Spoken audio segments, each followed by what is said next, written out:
Temporais atingem a região sul do país. Rios transbordaram e 2.000 pessoas estão desabrigadas. Procuradores da Suíça enviaram assinaturas de Eduardo Cunha em documentos de contas bloqueadas. Mais de 1.000 demissões na usina nuclear de Angra comprometem o projeto energético do Brasil. Como evitar multas ao pagar contas durante a greve dos bancários. Na luta contra um câncer, jovem adotado há 21 anos reencontra a família biológica. E no Diário da Seca, a alegria das crianças do sertão nordestino. Olha aí, campeão. Parabéns. Olha aqui.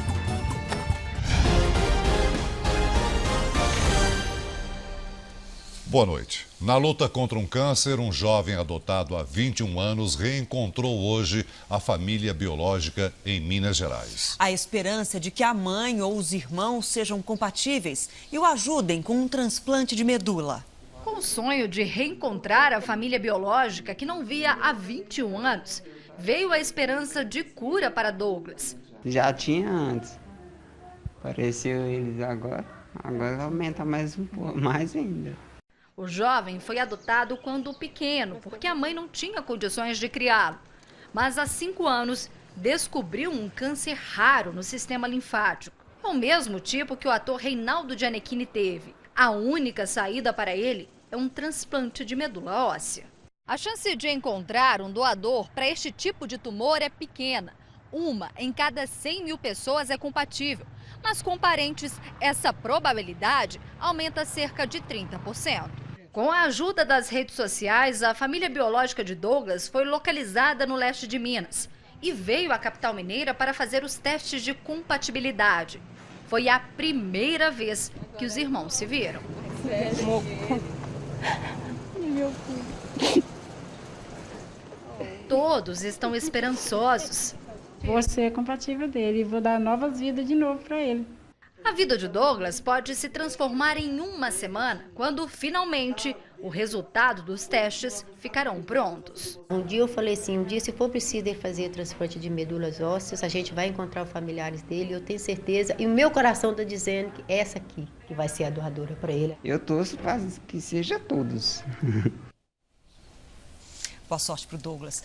Os brasileiros procuram alternativas para não atrasar os pagamentos com a greve dos bancos. Além das lotéricas e caixas eletrônicos, até no comércio é possível pagar contas. Nem todo mundo sabe. Qualquer conta que esteja no vencimento, ela é paga diretamente aqui, desde que seja com o cartão do banco. É um atendimento oferecido por esta loja de bairro que tem tirado muita gente do sufoco. Mas é preciso procurar quem oferece o serviço. O banco nos cede esse serviço e a gente presta para os nossos clientes habituais como uma forma de cortesia para que eles venham aqui, façam os pagamentos e não precisem ir até o banco. Os caixas eletrônicos, muita gente procura, mas as filas... A gente fica à mercê, né? Porque vai em um cheio, vai em outro cheio e assim vai indo. Hoje é o 4º dia de greve e mais de 8.500 bancos não funcionam em todo o país. Com as agências fechadas, as lotéricas estão assim, lotadas. Nesta aqui no centro de São Paulo, desde que a greve começou, o movimento aumentou 50%. Se a gente tira um relatório da máquina, tem mais conta do que jogo. Jogo a gente pode ver, a mega está acumulada, a gente não está fazendo. É só conta, saque, depósito, só. Ayrton ficou 7 meses desempregado. Arrumou trabalho, mas na lotérica não consegue abrir uma conta salário exigida pela empresa. Eles não fazem esse tipo de operação, eles direcionam para o banco. Abner foi fazer um depósito. Conseguiu, depois de muita espera. Vamos sacrificar bastante as pessoas e depois vamos dar a solução para o problema. Depois do sofrimento. Para que eu evito o sofrimento? A demissão dos mais de 1.000 funcionários da construtora Andrade Gutierrez em Angra 3 pode comprometer o projeto de fornecimento de energia e parar a usina. De longe, a usina nuclear de Angra 3 parece até um canteiro de obras abandonado. Mas de perto é possível ver que ainda há alguns funcionários, todos ameaçados pelo desemprego. Ainda de uniforme, Rogério saiu de cabeça baixa. Tinha acabado de ser demitido. Entramos para trabalhar, a turma, e chegou na hora e dispensou. A construtora Andrade Gutierrez, responsável pela obra, já informou ao Sindicato dos Empregados da Construção Civil de Angra dos Reis que a situação é crítica. Apenas 10% de 2.000 funcionários serão mantidos. Quando entrar em operação em 2018, a usina nuclear de Angra 3 terá capacidade de gerar 12 milhões de megawatts-hora, energia suficiente para abastecer as cidades de Brasília e Belo Horizonte. A paralisação das obras pode comprometer o projeto energético brasileiro. A obra mesmo vai ficar praticamente parada, porque o maior número de trabalhadores foram demitidos. Os cortes começaram 10 dias depois da Eletronuclear anunciar a suspensão dos contratos relativos à construção da unidade. Possíveis fraudes na licitação foram alvo de investigação da Operação Lava Jato. Quase 13 bilhões de reais já foram investidos na usina, que inicialmente estaria pronta este ano. Com esse roubo todo, com essas coisas que eles fizeram, quem sofre somos nós. Não é mais ninguém, só a gente. Em nota, a Eletronuclear informou que a suspensão dos contratos com a construtora Andrade Gutierrez é uma medida temporária e que se justifica diante de uma situação excepcional. O empresário, que já foi o homem mais rico da Bahia, teve hoje parte dos bens apreendidos pela justiça. Ele deixou de pagar uma dívida que passa dos 3 milhões de reais. Passava das 9 da manhã quando os oficiais de justiça chegaram ao condomínio de luxo.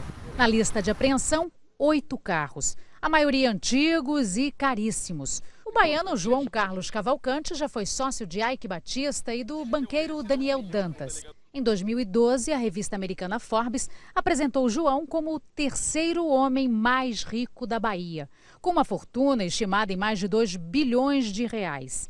Geólogo, sempre teve faro para encontrar jazidas de minério Brasil afora e gostava de ostentar fazendas, mansões, jatinho e uma coleção de carros de luxo.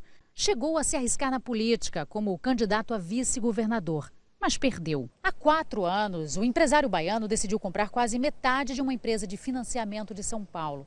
Não pagou o combinado. Ficou devendo 2 milhões de reais. Agora, com juros, a dívida já passa de 3 milhões. A justiça teve acesso à conta bancária de João Cavalcante e o saldo era de 4 mil reais. Aí veio a decisão de penhorar os bens do bilionário baiano. O jato já foi penhorado, alguns outros veículos. A mulher de João era a única em casa. Disse estar se separando do empresário e que ele estaria viajando. Agora, nossa série especial, a seca no Nordeste, obriga sertanejos a viajar muitos quilômetros atrás de água. Hoje você vai conhecer a história de um avô e seus 3 netos. Eles não perdem a alegria mesmo com a falta de chuva. A reportagem é de Carlos Dornelles.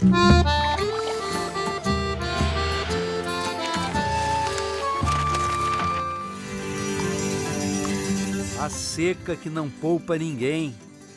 Seca que deixa a terra esturricada, que deixa sem vida o sertão. Ou quase. Oi, chefe. Bom dia. Tá indo pra onde? Tá indo pra onde agora? Pra lá, pra floresta. Pra sua casa? Vovô Manuel e os 3 netos, sertão de Pernambuco. Quantas pessoas vivem na sua casa? Na minha casa vive 21, você 21 falou? pessoas entre a 21? criança. É, 21. É mesmo? É. Tudo na roça? Tudo em casa, na rua. Na ruinha. Nós acompanhamos o grupo Estrada Fora. Até que chegamos no sítio. A casa hoje não é mais residência. A seca espantou todo mundo para a cidade. E é fácil entender por quê. O senhor plantava aqui? Plantava. Aonde? Aqui e ali do outro lado da parede. Aqui assim, nessa área? É, O que tinha aqui? O que tinha aqui? Era um milhozinho, feijão. Milho? Feijão? Milhozinho, feijão. E agora nada. Seu Manuel tem que trazer água da cidade em tambores para dar para os animais. E com essa água, ele sonha em fazer milagres. Rapaz, o senhor colocou uma proteção aqui. É, o coqueirinho. Olha aqui.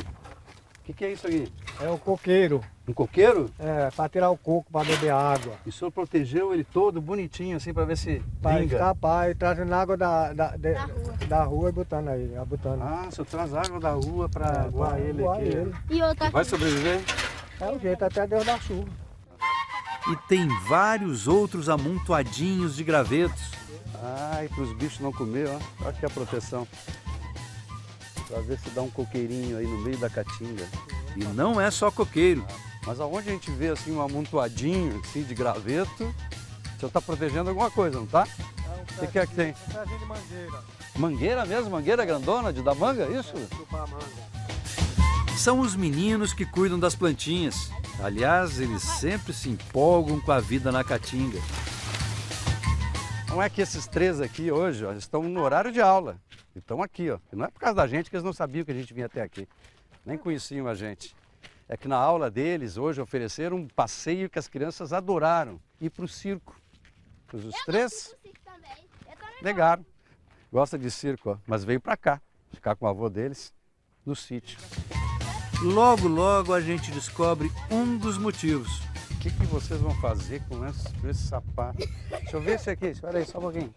Olha o teu dedo onde está aqui, rapaz. Vocês brincam assim, é? Então vamos que não vamos atrás. É uma mini vaquejada. Vaquejada com bode. Os meninos fazem muito barulho. Mas não pegam nada. Até que Joedson aparece com o troféu. Você queria pegar um grandão, né? Pequenininho você não quis. Olha aí, campeão. Parabéns. Bate aqui. Muito bom. Você vai querer ser vaqueiro de vaquejada? A profissão é vaqueiro. Vaqueiro. Você quer ser vaqueira? E para competir assim no fim de semana, para pegar o boi? Você vai ser bom, não vai? Hã? Uhum. A vida na caatinga segue, com seca e tudo. Seu Manuel nunca foi de perder a esperança. É assim mesmo? Vou fazer um quintalzinho, vamos ter esse garrancho aí para o bicho não comer. Vamos tapar então direitinho aqui para... Vamos ver no futuro se a gente não vai encontrar uma mangueirona aí, né?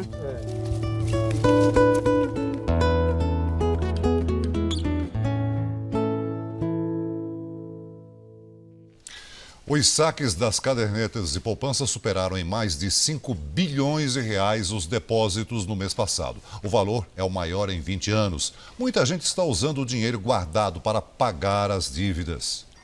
Depois de 3 anos como auditora numa empresa, em junho Blenda foi demitida. Com a situação apertada, teve que apelar para os R$4.000 que estavam guardados na poupança. Pagar conta de casa, água, luz, a parcela do apartamento que é financiado. Eram as economias para uma viagem, mas tudo bem, serviu para algo mais importante. Além de pagar as contas, financiar o novo trabalho, a venda de bolos. Situações como a dela fizeram a poupança bater um recorde de déficit esse ano. Os saques superaram os depósitos em setembro em mais de 5 bilhões de reais. De janeiro até o mês passado, as cadernetas perderam quase 54 bilhões.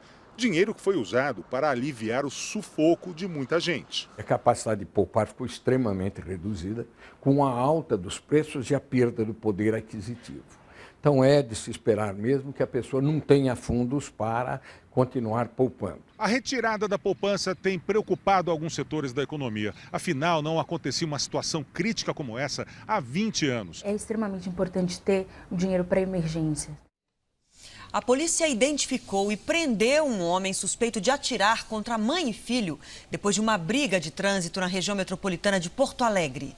Dirceu Pereira Brum, de 36 anos, disse em depoimento que só falaria em juízo. Mas para a polícia, o motivo do crime foi uma briga de trânsito entre ele e as vítimas. Ele estava perseguindo ela e dando sinal de luz, fazia de conta que ia passar, não passava. O suspeito foi encontrado pela placa do carro que dirigia. Segundo as investigações, ele atirou contra mãe e filhos no dia 27 de setembro. Câmeras de segurança flagraram o disparo que atingiu o veículo da família, em frente ao prédio onde vivem em Novo Hamburgo. O filho de Dirceu, de 12 anos, estava sentado ao lado dele. Mãe e filho atingidos pelo disparo receberam alta e passam bem. O menino fará fisioterapia para recuperar os movimentos das pernas e a mulher perdeu 30% do fígado. Tentamos contato com a família, mas agora eles preferem manter silêncio. Dirceu tinha passagem na polícia. Ele está preso e agora responde por tripla tentativa de homicídio qualificado por motivo fútil. Mais de 70 cidades no sul do país foram gravemente afetadas pelas chuvas que caem desde quarta-feira. As chuvas que caem no Rio Grande do Sul desde quarta-feira elevaram o nível dos rios e alagaram várias regiões, como o Vale do Taquari. Em Lajeado e Estrela houve inundações. As prefeituras de Santa Maria, Itaara e São Sebastião do Caí decretaram situação de emergência. Pontes foram destruídas e rodovias interditadas. Este carro caiu numa cratera na região central do estado. Em Santa Catarina, a Defesa Civil permanece em estado de atenção e monitora as áreas de risco. A cidade mais afetada pelas chuvas até agora foi Lebon Regis, no meio-oeste. Uma pessoa morreu numa fazenda da região, atingida por um raio. 200 casas foram danificadas por uma chuva de granizo. Em Lages, o rio transbordou e alagou vários bairros. Famílias foram levadas para os abrigos. 20 cidades de Santa Catarina registram prejuízos. No Paraná, o temporal provocou estragos na região norte do estado. Em Londrina, uma árvore caiu sobre a sede da Defesa Civil. A chuva perde força no sul do país deste fim de semana. A frente fria se afasta, mas ainda deixa muitas nuvens carregadas em todos os estados. Chove a qualquer momento em São Paulo, em grande parte do centro-oeste e do norte do país. No feriadão, vai dar praia do Rio de Janeiro ao Maranhão. Na capital fluminense, calorão, com 35 graus. Já em Porto Alegre ainda chove e faz apenas 13 graus amanhã.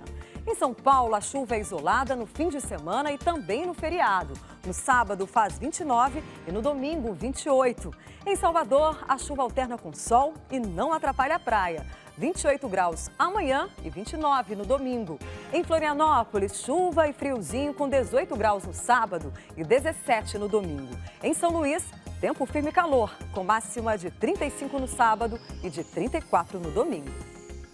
A presidente Dilma Rousseff passou o dia na Colômbia e se reuniu com empresários. O objetivo do encontro é acelerar os acordos comerciais bilaterais. O Brasil vai participar do acordo de paz entre o governo do presidente Juan Manuel Santos e as Forças Armadas Revolucionárias da Colômbia, as Farc.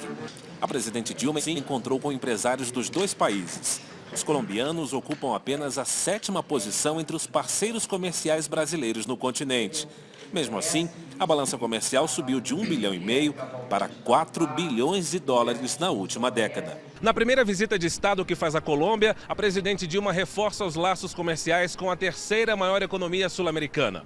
Entre os acordos previstos está a isenção de tarifas de importação para produtos produzidos pelos dois países. E o setor automotivo deve ser o primeiro a ser beneficiado pela medida. Acredito que é apenas o início de um processo que, sem sombra de dúvida, será vantajoso para os povos e para a economia de nossos países. Agora as denúncias contra Eduardo Cunha. Novos detalhes sobre a movimentação das contas na Suíça do presidente da Câmara dos Deputados mostram que elas eram usadas para despesas pessoais. Dinheiro que saiu das contas pagou a fatura de cartões de crédito usados pela mulher de Eduardo Cunha, Cláudia Cruz. Entre os gastos, uma academia de tênis na Flórida frequentada por profissionais famosos e escolas na Inglaterra e na Espanha, onde uma das filhas do presidente da Câmara frequentou um curso de MBA. E assinaturas do deputado foram encontradas nos documentos bancários enviados ao Brasil.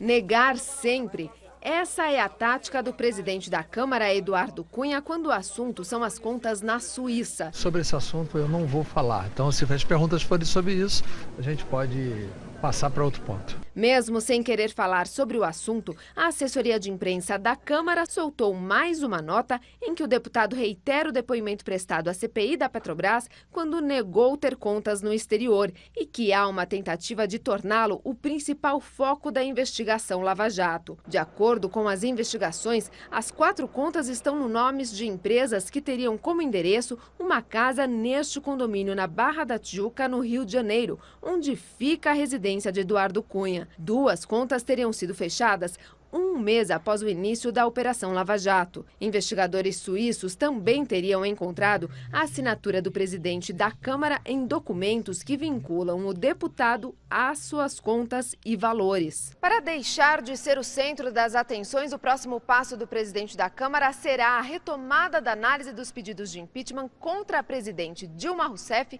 já no início da semana que vem. O PT promete reagir para que o recurso não chegue ao plenário da Câmara. Nós vamos buscar em todas as esferas barrar qualquer tentativa de rasgar a Constituição e abreviar um mandato legitimamente conquistado pela presidenta Dilma Rousseff. Pressionado, o PSDB, aliado de Cunha, deve definir em reunião na semana que vem se retira o apoio ao presidente da Câmara. Nós não podemos pré-julgar e nem exigir que ele afaste sem dar a ele a oportunidade de defesa. O advogado de Fernando Baiano, apontado como operador do PMDB no esquema de corrupção na Petrobras, disse que o ministro Teori Zavascki, relator da Lava Jato no Supremo, homologou agora há pouco o termo de delação premiada de Baiano. Fernando Baiano citou Eduardo Cunha como recebedor de 5 milhões de dólares em propina para intermediar aluguel de navio-sonda pela Petrobras. Em plena crise econômica, o governador do Amapá, Valdez Góes, aumentou o repasse à Assembleia Legislativa do Estado. O problema é que a sede do Legislativo está sendo investigada por contratar uma empresa para a compra de créditos podres, que são títulos vencidos para saldar dívidas com a Previdência. Ao mesmo tempo que decretou o estado de emergência na saúde, extinguiu secretarias e reduziu salários de servidores, um escândalo atinge a administração do governador Valdez Góes e a Assembleia Legislativa do Estado. Tudo começou com uma operação da Polícia Federal, que investiga a compra de créditos podres pela Assembleia Legislativa. A empresa Sigma foi contratada para ser a intermediadora de compra e venda de créditos tributários, previdenciários e fiscais, para saldar dívidas junto à Previdência Social. A Polícia Federal investiga uma suposta fraude nessa negociação, cujo valor poderia chegar a 12 milhões e meio de reais. Na última quarta-feira, a PF cumpriu 26 mandados de busca e apreensão, prisão preventiva e condução coercitiva na Assembleia Legislativa do Estado. Há indícios de fraude nessa licitação e a gente está investigando isso. O valor do contrato é de 15 milhões, entretanto foram pagos cerca de 12 milhões de reais a essa empresa que foi contratada. Os promotores de justiça do Estado investigam se o repasse orçamentário feito pelo governador Valdez estaria sendo usado para o pagamento desses créditos fraudulentos. Constatamos que realmente o governo do Estado vem repassando acima dos valores do 12º. E informamos isso ao Tribunal de Contas, que é uma instituição que cabe fazer a fiscalização financeira e orçamentária, e agora também estamos tentando aprofundar na investigação para ver as responsabilidades e daí adotar as medidas necessárias. Anualmente, o orçamento da Assembleia Legislativa do Amapá é de pouco mais de 154 milhões de reais, que são divididos em 12 parcelas mensais, de aproximadamente 12 milhões. Para essa divisão, dá-se o nome de 12º.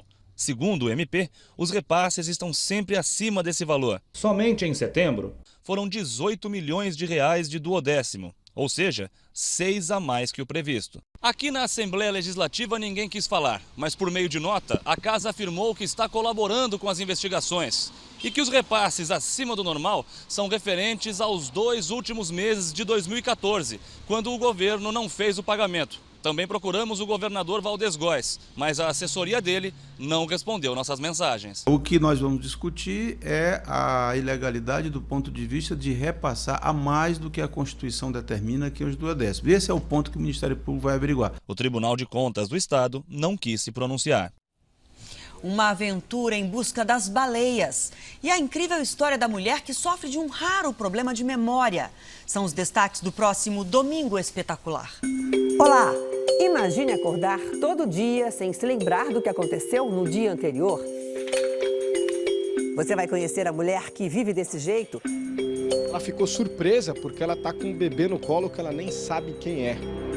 Para ela, o tempo parou em 15 de outubro do ano passado. Desde então, tudo se resume a anotações desse caderno. Qual será a explicação? Soldados de 4 patas. Uma reportagem especial sobre os cães treinados para ir à guerra. A arma deles é o olfato.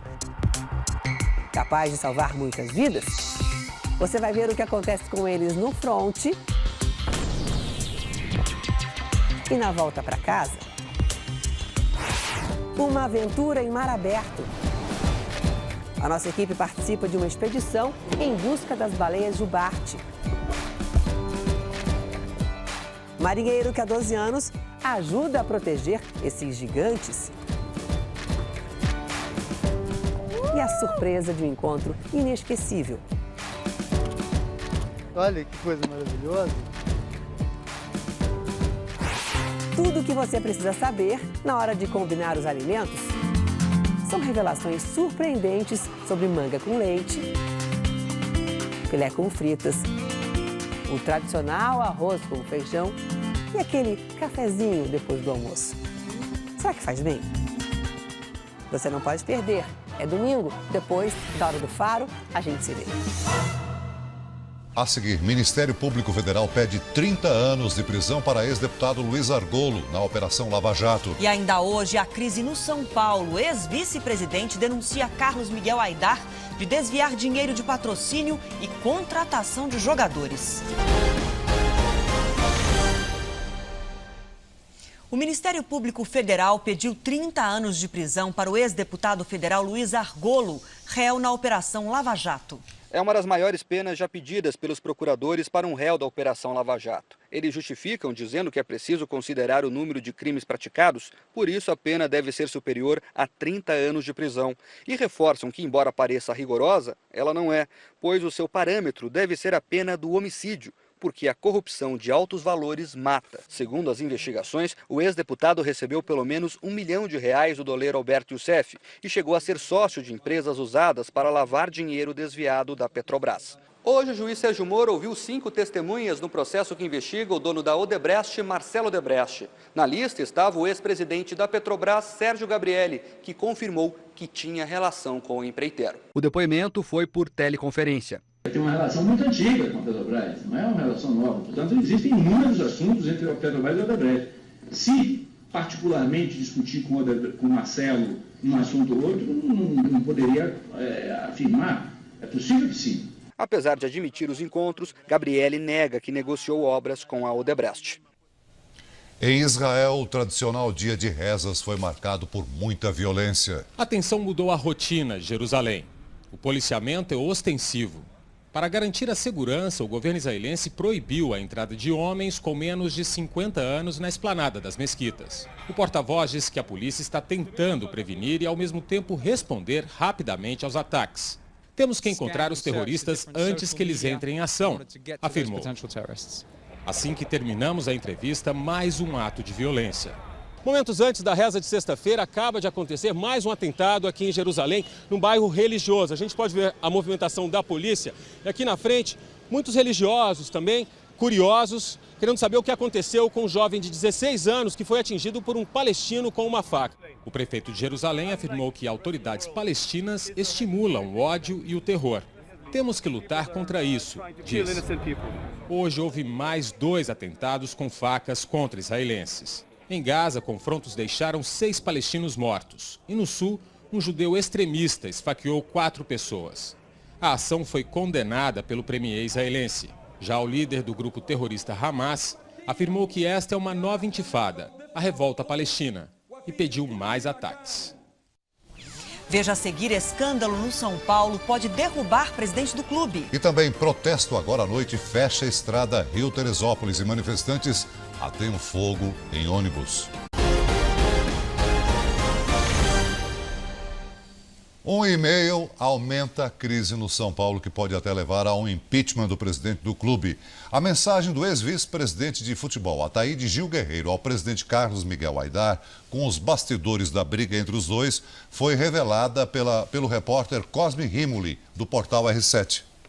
No texto, o Guerreiro pede a renúncia de Aidar e faz denúncias graves de corrupção. Todas as vezes que você assumiu a responsabilidade pela negociação de um atleta, ficava uma suspeita de algo errado. Para confirmar as irregularidades, Ataíde garante no e-mail ter provas que revelam como o presidente Aidar agia nos bastidores e que conseguiu gravar uma conversa entre os dois. Tudo isto ficaria sem comprovação, mas quando você me ofereceu repartir a comissão na contratação do Gustavo da Portuguesa, Você descreveu como receberia o dinheiro e como me entregaria em dinheiro circulante sem qualquer risco. Para Marco Aurélio Cunha, conselheiro do São Paulo, se realmente existir tal gravação, Carlos Miguel Aydar não poderá permanecer à frente do clube. Não há mais nenhuma condição do presidente Carlos Miguel continuar no cargo.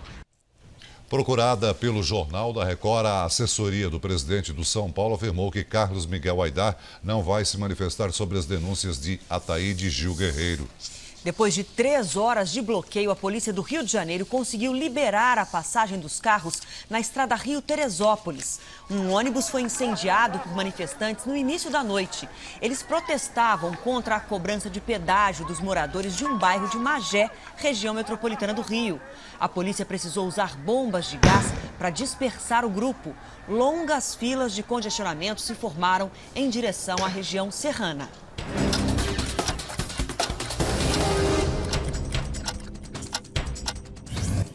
No Rio de Janeiro, a Justiça autorizou o serviço de transporte do aplicativo Uber. A liminar derruba a lei da Prefeitura que proibia a circulação de carros do aplicativo e determina a multa de R$50 mil a quem tentar reprimir os motoristas do Uber. Em São Paulo, estudantes e professores da rede estadual protestaram na Avenida Paulista contra as mudanças no ensino que o governo do estado quer promover. Entre elas, a desativação de algumas escolas. Em Brasília, a Polícia Federal prendeu o empresário Wagner Canhedo Filho por fraude fiscal e lavagem de dinheiro. Canhedo é dono de empresas de ônibus e de um hotel em Brasília e filho do ex-dono da companhia aérea VASP, que faliu em 2005.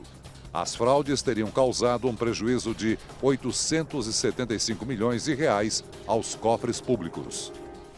Um grupo que ajudou a reconstruir a democracia na Tunísia venceu o Prêmio Nobel da Paz. O Quarteto de Diálogo Nacional da Tunísia garantiu direitos fundamentais para a população no período em que o país beirava a guerra civil. O grupo também foi mediador durante o período de transição entre a queda do ditador Ben Ali e a realização de novas eleições. Os vencedores dedicaram a vitória aos mortos durante a revolução no país, que deu início à Primavera Árabe. O Jornal da Record de hoje termina aqui. As reportagens dessa edição estão no R7 Play.